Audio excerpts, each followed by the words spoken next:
Roll Up to Win is here at Tim Hortons, and every roll makes you a winner. You could win. No way. One of 5 week-long Hilton getaways? Sweet. Or one of 50 Hilton weekend trips. Pack your bag. On it. Or a Samsung TV. Nice. Or a car. Win a car? Yeah, a new 2022 Bronco. Whoa. With over 2 million prizes, it's your time to celebrate. Open your Tim's app and start winning. No purchase necessary. Terms apply. See rolluptowin.com for details. What can you learn from super apps, the masters at making their app marketplaces attract and retain customers with a mix of services customers can't refuse? The answer is going to come from my guest, Yummy, the leading ride-sharing and delivery app in its class in Venezuela, shares some of its performance marketing secrets relevant to marketers everywhere on the planet. All this and more in episode number 457.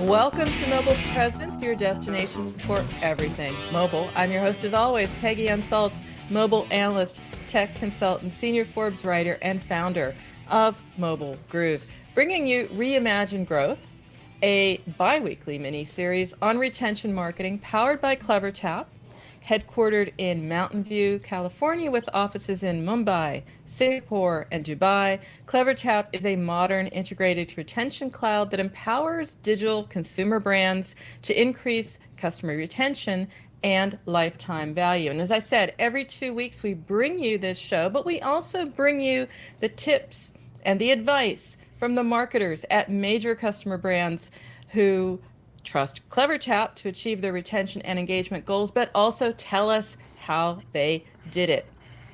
So what can you learn from super apps? You know, they are the masters at making their apps into marketplaces that attract and retain customers with a mix of services that customers really can't refuse. And that is what we're going to be talking about today, because we welcome the CTO of Yummy, which is a fast-growing super app with a valuable blueprint for marketers everywhere else on the planet.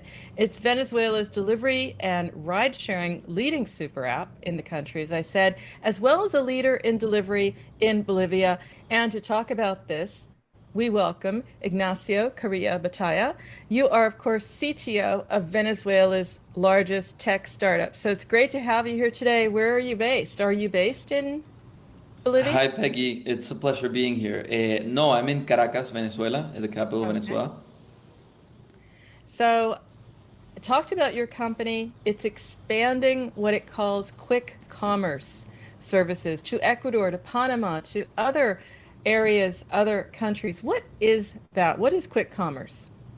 Yes, so quick commerce is a model for delivery where instead of working with partners, we ourselves set up the stores, which we call dark stores, establishing only a 3-kilometer radius around it so that we can guarantee extremely fast delivery times, so less than 15 minutes. And because we control the entire value chain, we can guarantee that this delivery is less than 15 minutes.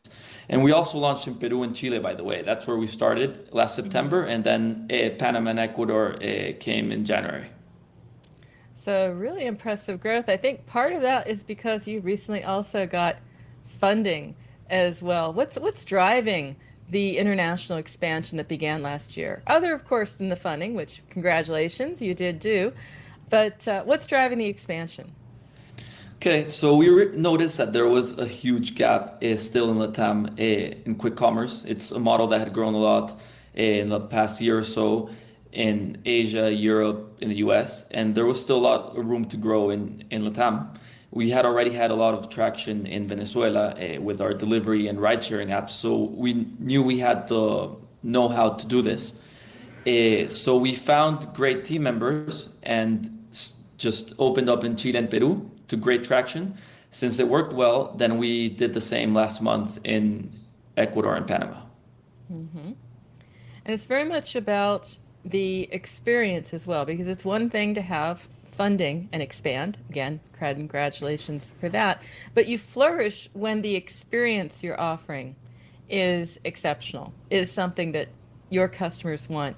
Tell me a little bit about the user experience in your app. And because you're bringing together the physical worlds, it's delivery, it's ride sharing, it's you're giving me something very quickly.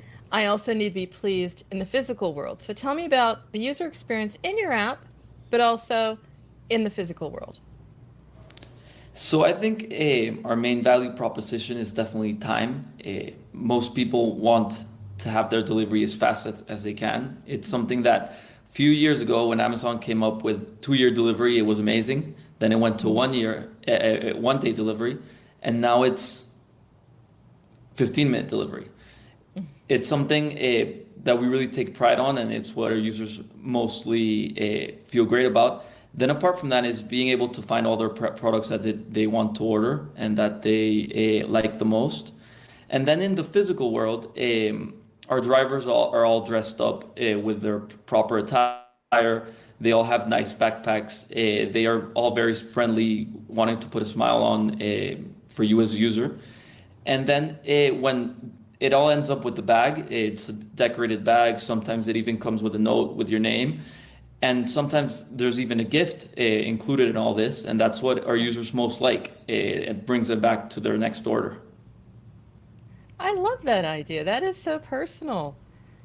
That you have the name and probably a little gift in the bag for me. That's really something. That takes a lot of effort. I mean, that's a personal touch. So you must be doing that. You may be automating it at some level, but you're certainly doing this in a personal way. Where'd you get the idea for that? Yes, for sure. We definitely want to make our customers come back and feel like they've had a special experience. So this is something that we just train our entire team to do and to know that they have to do. So they look at the name of the person who's ordering in the order that obviously comes up in the system, and then they just write a quick note. Obviously, if they have time to do it, sometimes there might be a lot of volume at the same time and it might not happen, but most of the times they do it. That is beautiful thought. Because now more than ever, when maybe it's pandemic, but maybe it's transformation, we just want to feel that we are not numbers. So it's obviously done a great job in attracting and keeping your customers, because you've been able to seal an exclusive deal with KFC. So other than bringing people great chicken dinners or what customers order, there's that draw for KFC. What is the benefit for you as Yummy, but also KFC? You obviously have found each other. Yeah, well, first, people definitely like fried chicken in Venezuela a lot, so it's something that made sense. But the reason this happened, I think, is because KFC, they've been our partner for a long time now, but they weren't exclusive. They were also with our competitor. They decided to go exclusive with us because they know that we're the number one player in Venezuela. And if they do decide to go exclusive, which they did, we do a lot of marketing with them. We put up banners in the streets. We do a lot of digital marketing, Instagram, Facebook, Twitter, Google Ads. And with this, they know that they can sell a lot more than, and they're already seeing the effects of being able to go exclusive with us. Then we also do a lot of promotions with them, being exclusive. This is one of our primary benefits for our exclusive partners, is that we finance a lot of promotions and they also finance promotions, but they end up selling a lot more than they did before being on both apps. I mean, you're not kidding. I was doing the research, looking at some recent articles here, Ignacio. I mean, we're talking 2,860% year-over-year growth in completed orders in Venezuela. For you as a company at Yummy, KFC being one of its main business drivers. Unpack that for me. Was that what you thought, or what do you think is driving that part of the business?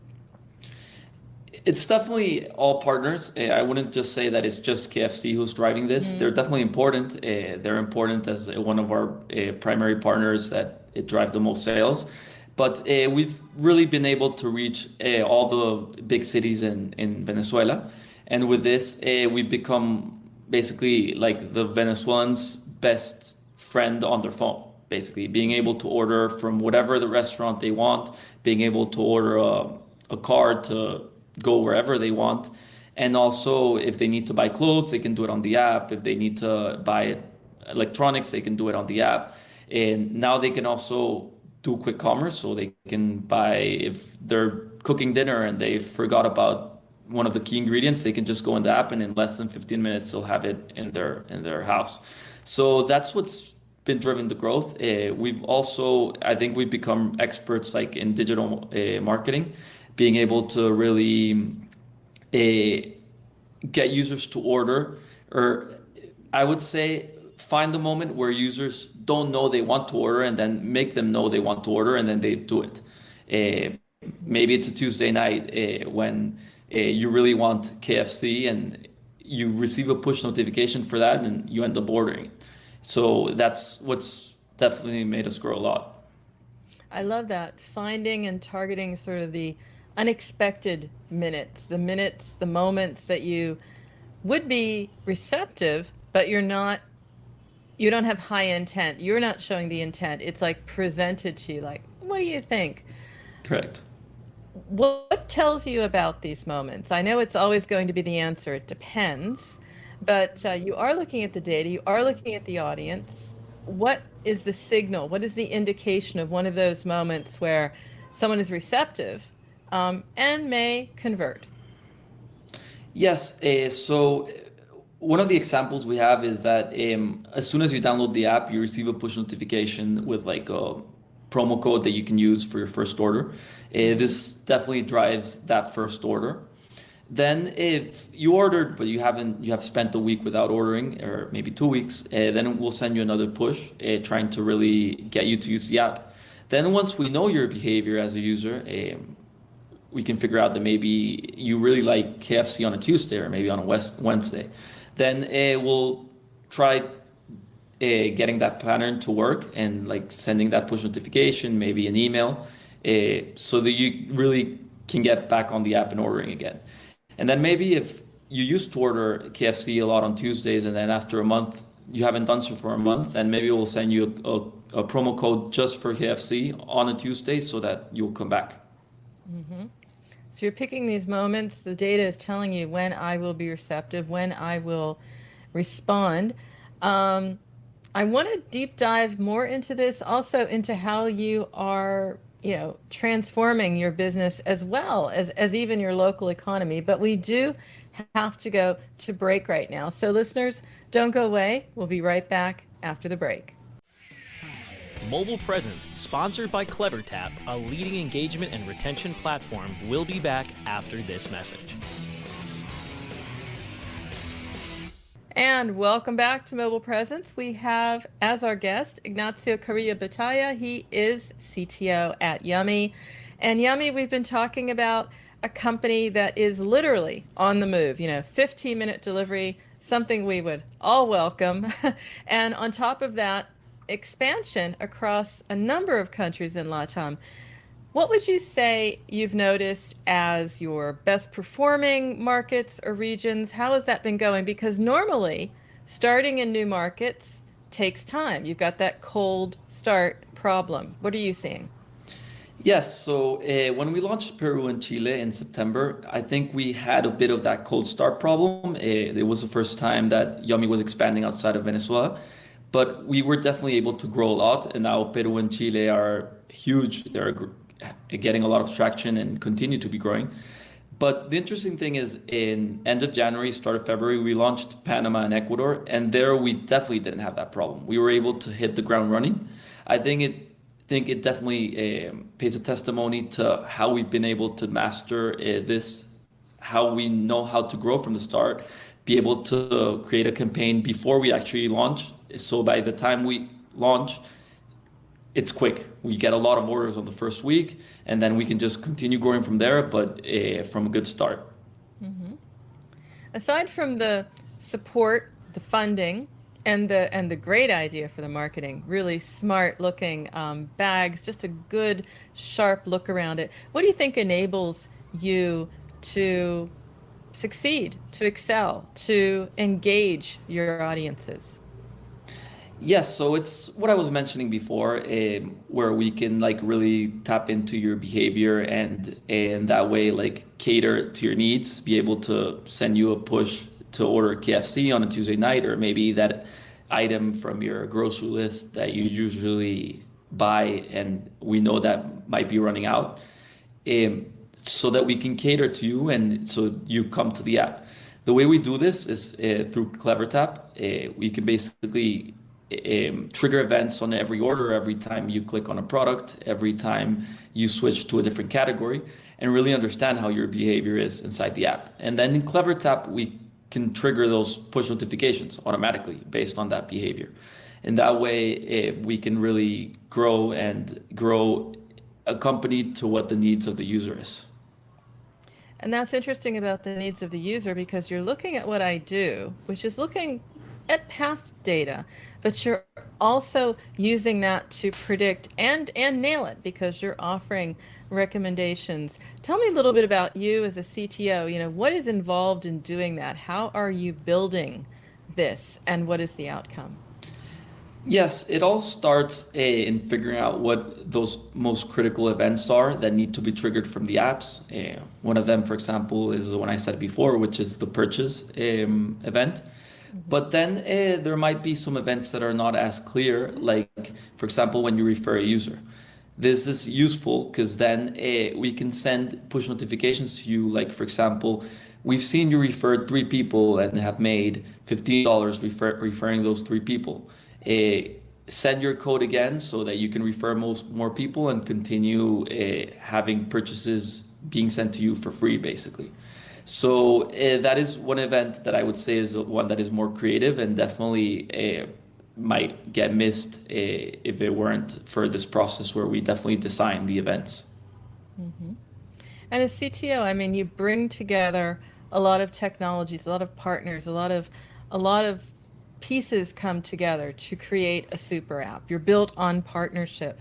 What allows you to do that? What would you say is, in a sense, your competitive edge? You know, what is it that is the one deciding factor that allows you to build what you have?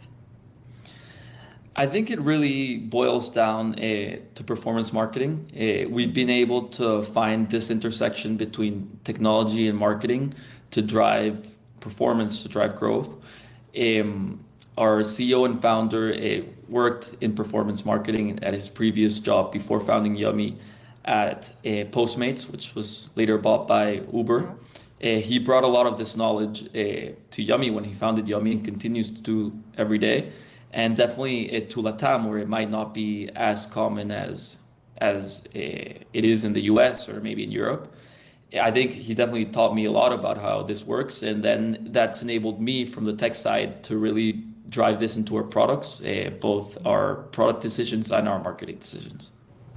So you do a lot, you build the product, you obviously harness performance marketing. What's the one accomplishment, the one aspect of your app that you're most proud of?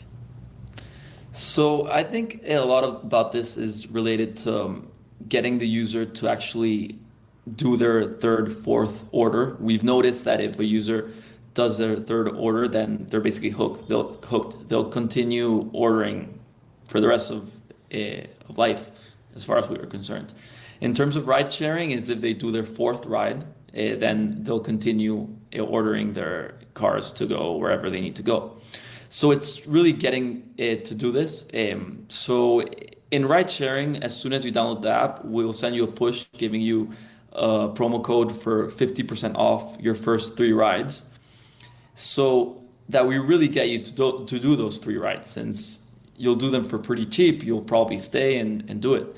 Then you'll realize how good the app is, how quickly you'll get to wherever you need to go, and how friendly our drivers are, that you'll come back. You'll come back for your 4th ride, you'll come back for your 5th ride, or you'll come back for your 6th ride. This is important from a retention perspective because we can acquire a lot of users. We know how to do it. But if we don't retain them, we'll eventually run out of users because it's basically like a revolving door. You get a lot of new users into the door, but if you don't retain them, they'll come right out. So we really need to figure out in this user journey how to get a user to do their first, second, and third ride or delivery. And then after that, we basically hook them for life. So the communication, you know, it's different from transaction. It enhances the relationship. And you also ask your customers for their feedback, for their thoughts. How do you do that, and what does that lead to? What does that enable, and what does that do in the customer journey? Yes. So whenever a ride or a delivery finishes, we ask customers for their feedback, basically 1 to 5 stars, how it went. And there's also like a comment field. And then we use this information to like cross match it to the how those users behaved in the app, which we know because of CleverTap. Because of CleverTap, we can know what journey they took, how long they spent at each part of the journey, what specific steps they took, if they went back, if they went forward, if maybe they changed their destination in the middle of their trip, if they changed their payment method. And if we then compare this, we cross-match this to their feedback, we can understand what is going good, what is not going as well. And then we can use this to drive our product decisions, to iterate over our current product and basically become better for our users. So it's always about getting feedback from the user. That's what a lot of companies do. You know, what do users want to see in their product? And boom, they can see it in their product. Now you're collecting this feedback as part of the journey to improve the journey, to improve the app. What's a concrete example of that?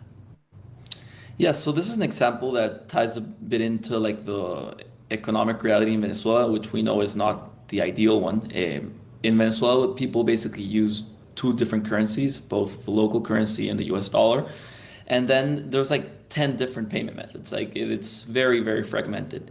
So we try to support most of these payment methods in the app. I think it's one of the reasons we've been able to grow a lot, is that basically any payment method that you know how to use, you'll be able to use it to pay inside our app.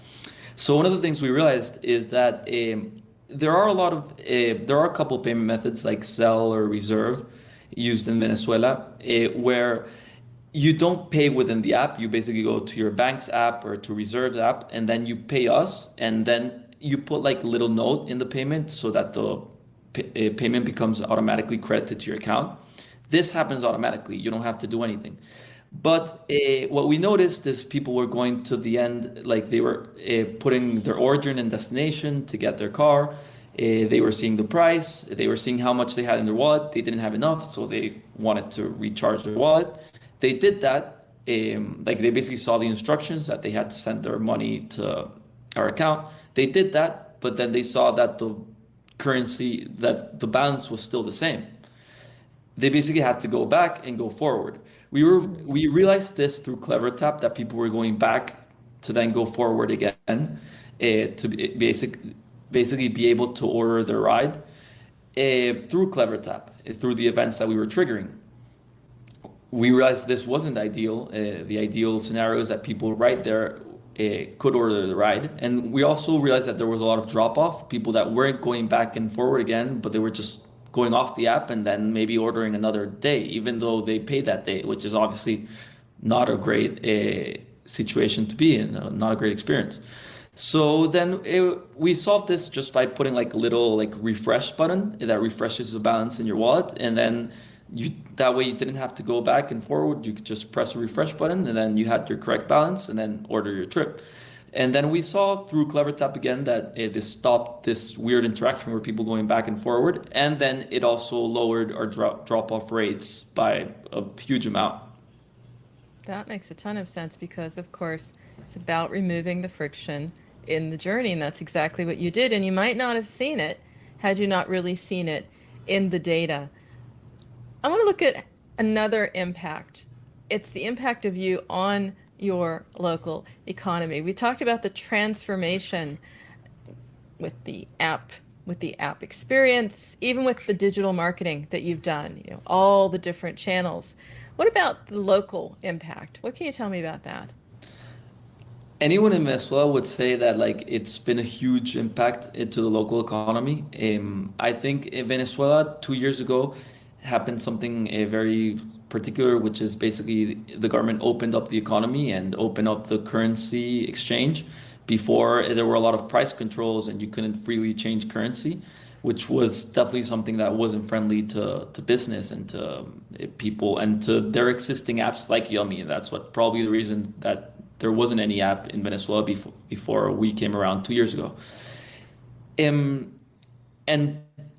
we've been able to give jobs to a lot of people. Like 5,000 people are now can buy their food, can feed their family, can have something somewhere to sleep in, and maybe even have a small vacation because they work for Yummy either directly as our employees, which we have nearly 800 employees now, or because they're drivers or delivery men, which we nearly have like 8,000 now. So that's impacting our economy a lot. And then there's also the partner side. A lot of these restaurants nearly went broke during the 2017 to 2019 crisis. Then when the economy got opened up in 2020, they had a bit more volume. We're starting to get back up. But then Yummy came around and then they started selling a lot more than they did before. Now it wasn't just people going in and dining in. Now it was also delivery, something that didn't exist very much in Venezuela. So a lot of these businesses started getting up and really growing. A good example in Venezuela is our local poke chain, like those poke bowls. They had like two restaurants before we came around, and when we came around they were one of the first partners that we really did a lot of marketing with them. They were too crowded because they started having maybe before they were having 50 orders a day, then 100, and now they were having 500 orders in a single day. And this meant that the 2 or 3 little stores they had before wasn't enough. So we partnered with them in creating more stores in the areas we knew that had a lot of orders coming from them that didn't have a store close. And now they're huge. They've become a huge chain in the country. A business that has existed for barely 3 years can now compare to McDonald's or KFC or any of this big food chains. Mm-hmm. So very much an enabler. That's what you're doing as a super app. As you said, it's about partnership. It's also about personalization, treating the customer well, and bringing that feedback into the app to improve the journey, to improve the experience. Quick question in a sentence. What's next for you at Yummy? So Yummy will continue growing by a lot. I think it's something that it's clear by now that we know how to do internally as a company, and that people want the products and services that we provide as a company. They want to be able to order in less than 15 minutes groceries and liquor and other sorts of items that you usually go to a grocery store to buy. They want to be able to buy from their local KFC in less than 30 minutes. They want to be able to order a car and have it right at the bottom of their apartment building in less than 5 minutes and get safely and quickly to whatever their destination is. So we'll continue growing. I think we'll also keep expanding to other countries in LATAM with our quick commerce offering. I think it's something that has been very successful in Europe and the US with other companies, and LATAM still has a bit of that gap that we're ready to fill in. And I think performance marketing is definitely going to continue being an important part of this. I think we'll become better at doing it, and we'll learn how to use CleverTap in a way that also better serves this, so that we can continue to grow and continue to retain our users. Well, excellent, Ignacio. I wish you all the best and all the best luck with that. And we'll be talking, I'm sure, maybe we'll check in another year, see where you are, another round of expansion or funding, either way. So in the meantime, thanks for sharing your story. I appreciate it. Thank you, Peggy.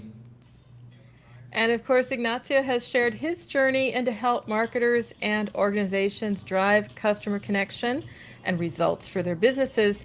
CleverTap has curated the latest presentations from CleverTap Quarterly for you on YouTube, and they are planning the next event on April 14. Mark your calendar, mark that date for the company's flagship event, offering you insights around the state of the industry and CleverTap's latest platform innovations, as well as best practices. So you don't want to miss it. You do want to learn from the best, and it's all over at CleverTap Quarterly, and you can check it out on the website clevertap.com. If you want to keep up with me throughout the week, find out more about how you can be a guest or sponsor on Mobile Presence, and you can email me, Peggy at mobilegroove.com is where you can also find my portfolio of content marketing services. You can check out this and all earlier episodes of our show by going to WMR.fm, or you can find our shows, of course, on Amazon, iTunes, Stitcher, Spreaker, Spotify, and iHeartRadio simply by searching Mobile Presence. And don't forget video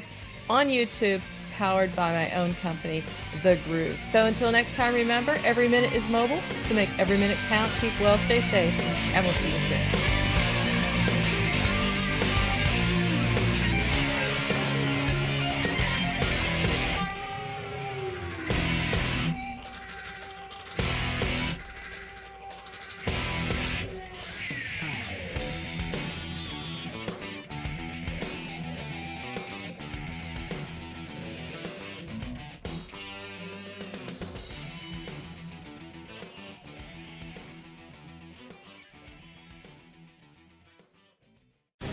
The opinions expressed on this program are those of the guests and hosts and do not necessarily reflect those of WebmasterRadio.fm's management or sponsors. Any rebroadcast or redistribution without authorized consent of WebmasterRadio.fm is prohibited. Roll Up to Win is here at Tim Hortons, and every roll makes you a winner. You could win. No way. One of 5 week-long Hilton getaways? Sweet. Or one of 50 Hilton weekend trips? Pack your bag. On it. Or a Samsung TV? Nice. Or a car? Win a car? Yeah, a new 2022 Bronco. Whoa. With over 2 million prizes, it's your time to celebrate. Open your Tim's app and start winning. No purchase necessary. Terms apply. See rolluptowin.com for details.